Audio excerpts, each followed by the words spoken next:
Good morning. It is Wednesday, the 25th of February. I'm Maeve McMahon and this is Europe Today. That's your daily dose of European news and analysis live here on Euronews. Coming up, while you were sleeping, US President Donald Trump delivered his annual State of the Union speech. Heavily focused on the economy, it also touched on immigration, Iran, tariffs and NATO defence spending.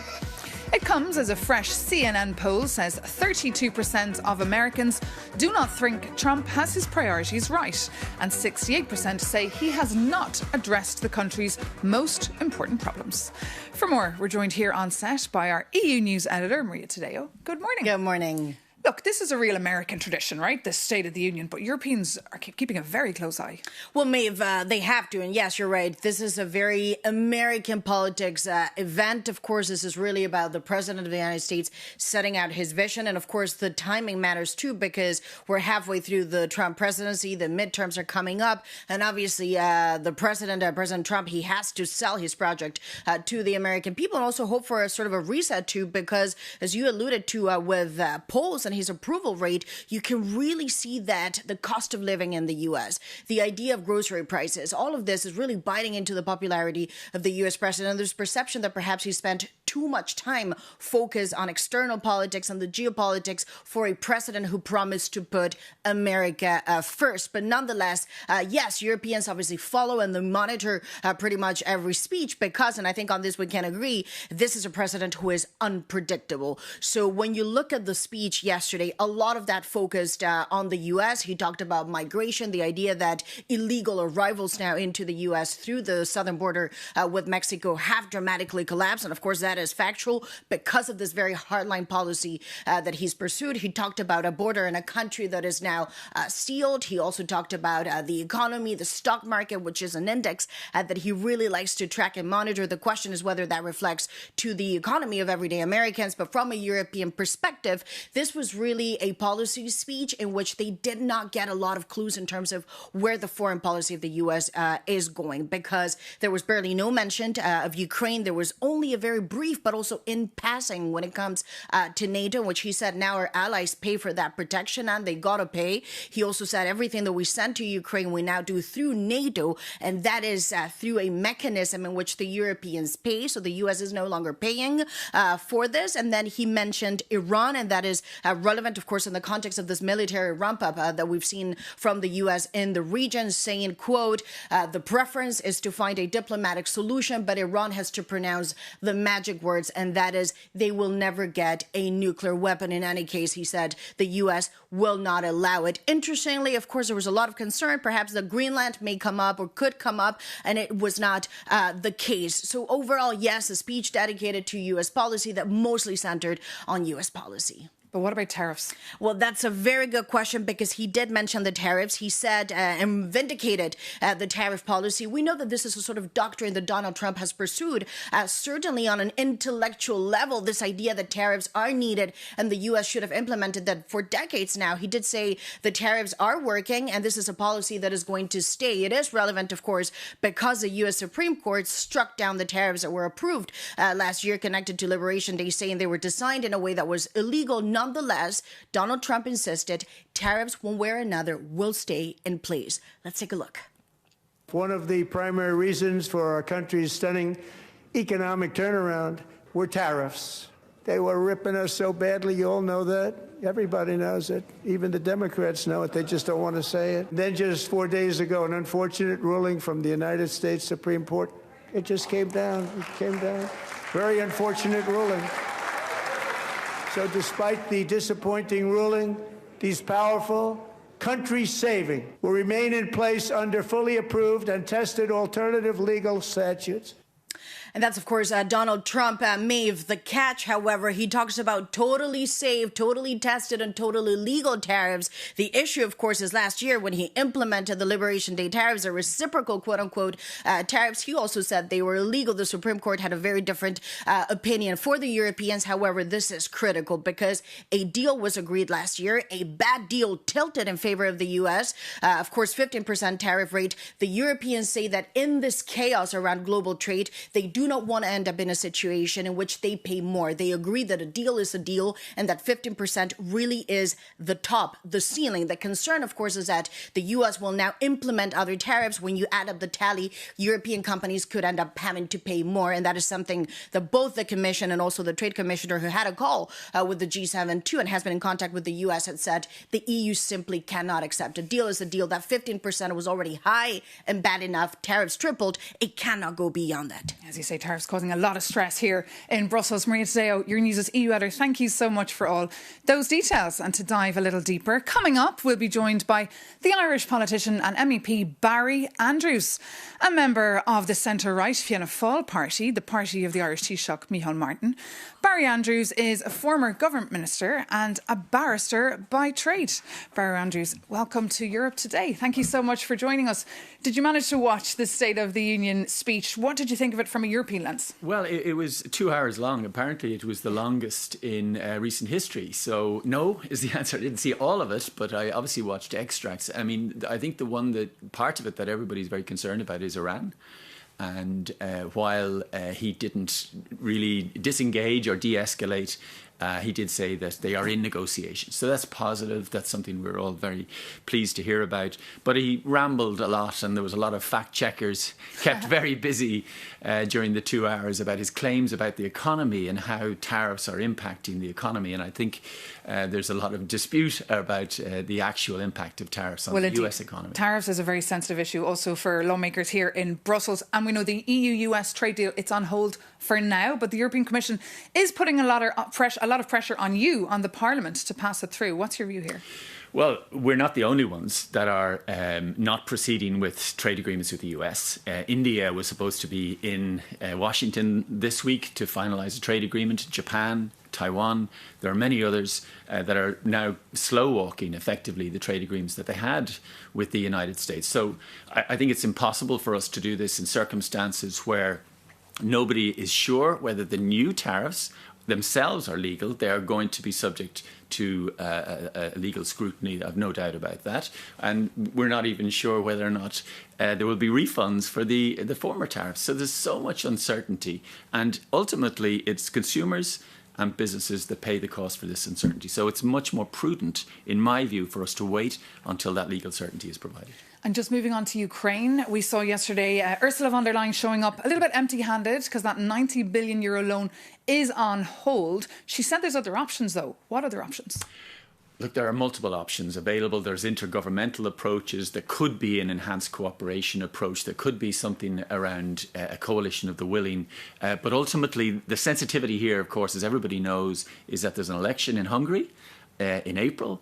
And the last thing the European Commission wants to do is to walk into the trap set by Orban. Orban would love to fight this election with Europe breathing down his neck, with forcing him, strong-arming Orban to do something he really doesn't want to do. We can't get into that. So we have to find a way that excludes Hungary. I'm not exactly sure what those options are going to be, but ultimately we have to provide this €90 billion loan to Ukraine. By April, they will run out of money. So it is absolutely existential for the future of Ukraine.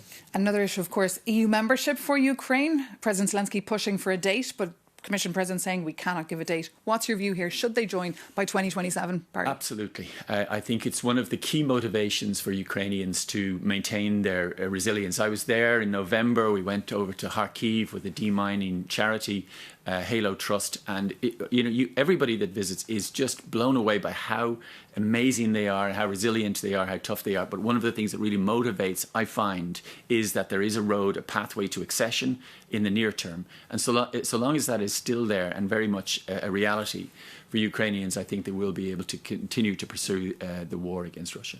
OK, Barry Andrews, thank you so much for coming into us this morning and being our guest here on Europe Today. And just yesterday, speaking in Kiev, the EU Commission President Ursula von der Leyen, as I said it would not be possible to put a date on Ukraine's EU membership.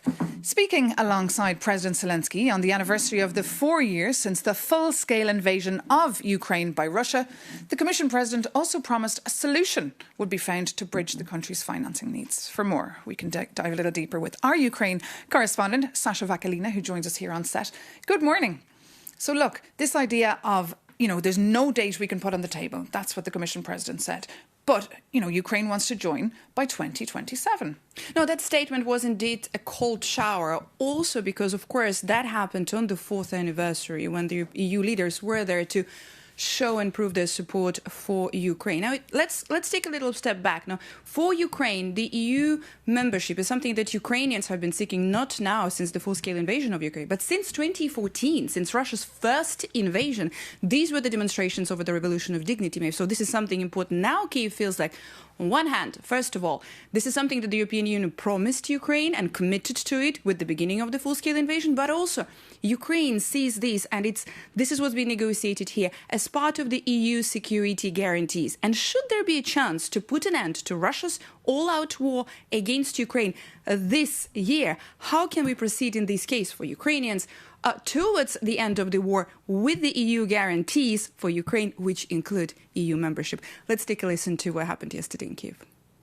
For Ukraine's accession to the EU, the year 2027 is very important for us, and I hope doable. I hope so that Putin cannot block our membership for decades. I understand very well that for you a clear date is also important. The date you set is your benchmark that you want to match. You know that from our side, dates by themselves are not possible. Commission President Ursula von der Leyen and President Zelensky there. And meanwhile, of course, Sasha, the €90 billion loan is also on hold for Ukraine. Another awkward point in that meeting. Absolutely. So no timeline, no commitment to the timeline, and also now the loan being blocked. Also, given the fact that the loan was already agreed upon in December, and that was such an important decision. Now, Brussels said that they're going to try to find the plan B, but this is not even the plan B, Maeve. Now, at this stage, we're much further than that. And this is when the President of the Commission said that the word cannot be broken, but looks like it can be blocked. Let's take a listen to what she had to say. We call it the steel porcupine loan because it should give Ukraine the strength of a steel porcupine, indigestible potential invaders. We will deliver on the loan, one way or the other. Let me be very clear, we have different options and we will use them. What are those options? Now, this is indeed €90 billion question, because the EU seemed to have discussed and explored all of those options in December, and that was the only one that they managed to agree upon, the one that is now blocked. It is indeed. Sasha Vakalina, thank you so much for that update, as always. And now, as we have been reporting here all week on Euronews, Ukraine, Hungary and Slovakia are in the midst of a serious spat over a key pipeline that supplies Russian crude to Central Europe. In case you hadn't heard of the Druzhba pipeline before this week, here's our Jakub Janis with a refresher. In the 1960s, the Soviet Union built one of the longest oil pipelines in the world to supply its satellite states. It was called Druzhba, which translates to friendship. And right now, that friendship pipeline is tearing Europe apart. Let's look at it from the start, shall we? A month ago, an incident was reported on the pipeline, impacting flows of cheap Russian oil going to Hungary and Slovakia through Ukraine. Kyiv blamed ongoing Russian strikes for the blaze, saying the constant pounding from the air is delaying repair works. But Budapest and Bratislava accused Ukraine of lying. And last Wednesday, they retaliated by halting their own diesel exports to Ukraine until the pipeline is restored. 2 days later, Viktor Orban said it would block a crucial €90 billion emergency loan for Ukraine. And with Russian attacks devastating its internal power generation, Kyiv relies heavily on imported electricity to survive the winter. And almost half of these imports come directly from Hungary, and Slovakia is another important supplier.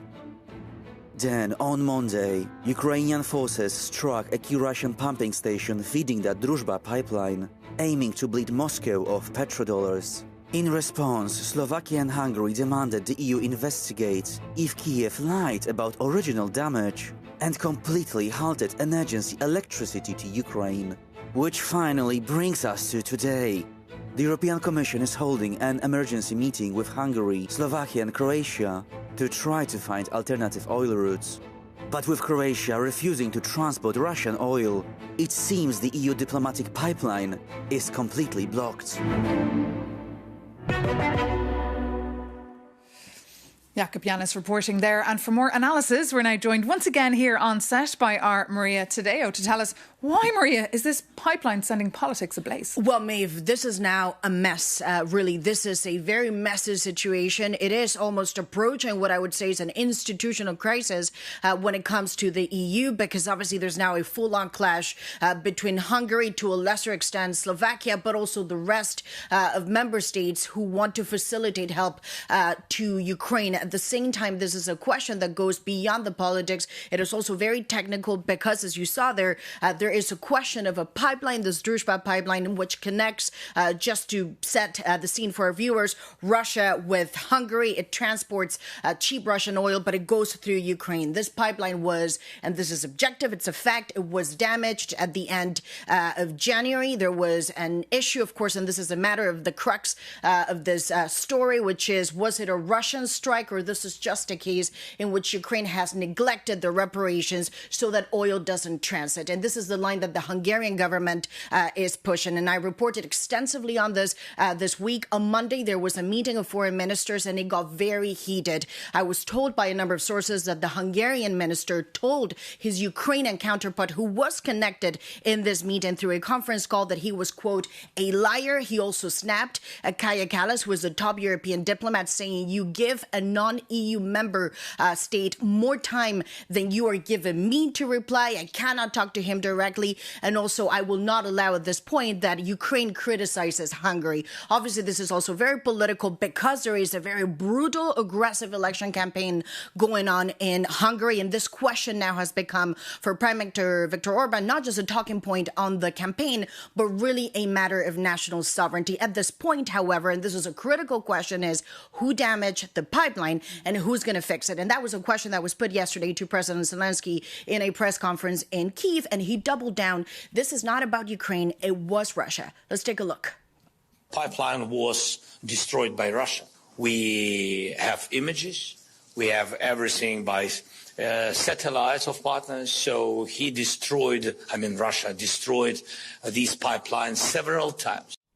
And that was a Ukrainian, of course, president saying this is not the first time, and this pipeline has been damaged by Russia. Now, at this stage, what are the solutions? What does a possible compromise look like? Well, there's the idea that an inspection could be carried out externally, but of course, for Ukraine, that is delicate because you're talking about a war zone. A different number of pipelines have been floated, perhaps as providing another way to flow the Russian oil into Hungary. But of course, the rest of European countries say they do not want to transit Russian oil because they want to unplug from Russian energy. And of course, at this stage, the Hungarians really control whether the money gets to Ukraine and whether the sanctions package goes ahead. This is a great talking point for their campaign. I was told at this stage they have no incentive to back down, but the repercussions are severe because the EU at this point is divided, and Ukraine, as you saw yesterday, doesn't have the sanctions and they don't have the money. So what does that mean for these emergency talks taking place today, Maria? There are emergency talks happening today. This is at a technical level. Of course, there's this idea that ultimately this is going to be resolved as a political level, if it can be resolved, because it's become such a political issue too. You saw the Ukrainians saying we have the satellite images to prove that it was Russia. The Hungarians, I'm told, they insist the damage was not caused in the strike. The pipeline is operational, and there was a fire, yes, but it affected a container, not really the pipeline. So the oil can flow. At this stage, the question is whether other countries like Croatia, has been floated to, could step in. But obviously, that's a big question mark, and it's an if. And then, of course, there's this idea that until the oil flow resumes, right, and it's got to be Russian oil, because the Hungarians insist they do not want to pay for other crude because it's the cheaper one. But again, this is a technical question at the stage, and as it stands, it's very unclear to see what the fix can be. The Hungarians have no incentive to back down, and the Ukrainians say this is not a priority at the stage because we didn't break it. Okay, whatever happens, we will, of course, report it here on Euronews. Maria Tadeo, our EU News editor, thank you so much for keeping across that story for us. And you can read more about that story, about how Hungary hijacked Brussels with their double veto, leaving Ukraine in limbo, on Euronews.com. But that does bring this edition of Europe Today to an end. Thank you so much for your company. As always, take care and see you very soon here on Euronews.